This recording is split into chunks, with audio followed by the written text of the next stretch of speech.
Hey everyone, my name is Godzilla, and today we're going to be taking a look at the Hiya Toys Godzilla King of the Monsters Rodan Flameborn version. Now before we start this review, you might be asking, Wild, what's with the box? So they sent me the wrong box, but they sent me the right figure. Pretty weird, but honestly I don't care because it matches with my Godzilla, and soon to be Mothra.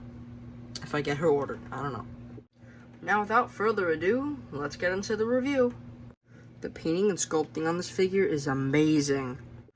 It is kind of annoying how it all kind of blends in under certain lighting conditions like how it is now, but the paint scheme is just naturally darker on this version. If you get the original version, the fire along the edge of the wings is a lot more there. Taking a closer look at his body, I kind of like how it's just kind of glowing with this molten lava. I mean, that is kind of what it looks like. Then again, this is a Firebird after all. And the back is just standard 2019 Rodan, all sculpted to perfection. And the hands are also accurate, considering they're a lot more elongated compared to the Playmates one. Out of the box, one of his toes on one of his claw, nails, whatever, did come bent.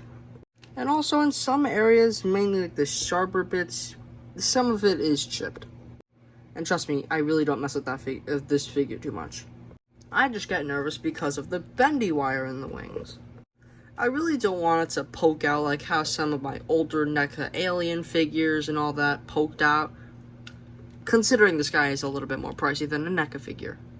Speaking of that NECA figure, NECA did actually make a Rodan figure, but it's a tad pricey. Doesn't matter, because trust me, you're gonna want to get this thing over the NECA one, unless you want the NECA one, I don't know. And Rodan's one and only accessory is just a flight stand. All you gotta do is just position the claws around Rodan's waist.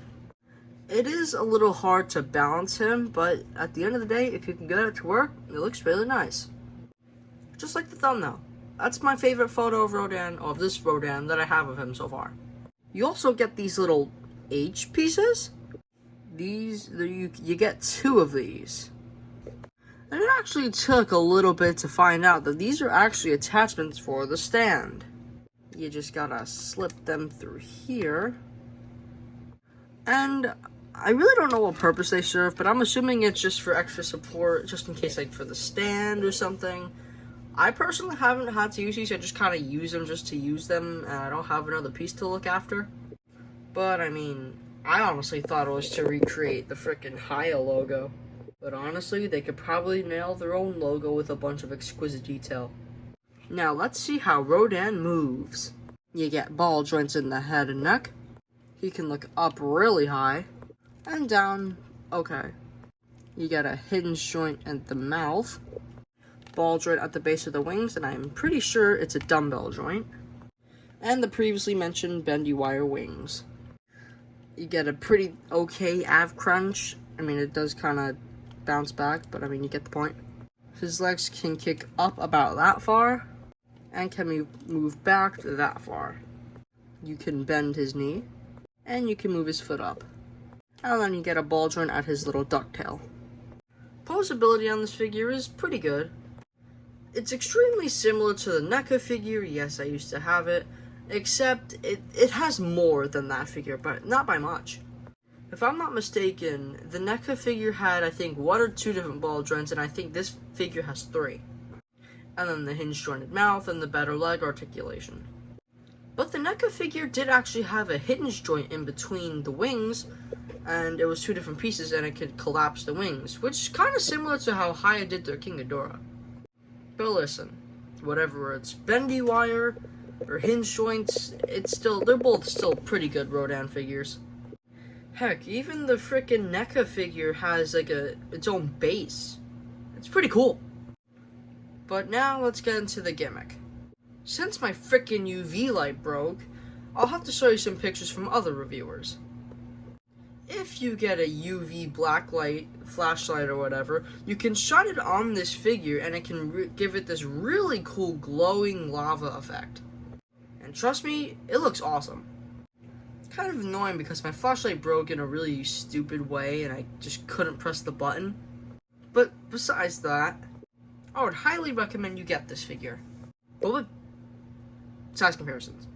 Movie Monster Series, NECA Toys, Almost Forgot Playmates, Monster Arts, and finally, Hiya Toys Godzilla. And these figures look amazing together. Check out this photo I took with him and Rodan. Honestly, if I were to get Mothra on the left, I think that would have been a great picture. And then Ghidorah in the back, but I mean, I don't have Ghidorah yet. I'm just trying to get the full King of the Monsters cast, and then I'm pretty happy.